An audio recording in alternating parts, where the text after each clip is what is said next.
বিকেলে হঠাৎই বরমশাইকে ফোন করে বললাম আমাকে একটু বাজারে নিয়ে যাবে, আমার কিছু কেনাকাটার আছে। তো বরমশাই বলল ঠিক আছে, রেডি হয়ে নাও।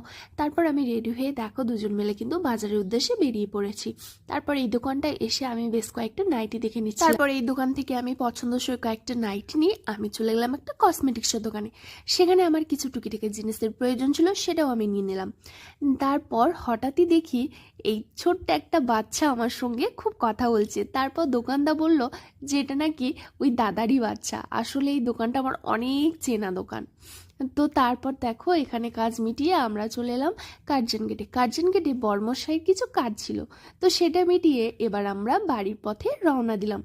বাড়ি এসেই বর্মশাইকে মা দিয়ে দিয়েছিল ঠান্ডা জল আর মিষ্টি। তো বর্মশাই সেটাই খাচ্ছিল, আর আমি কিন্তু লুকিয়ে তার ভিডিও করে নিলাম, কারণ আমার বর ভিডিওর মধ্যে একদমই আসতে চায় না।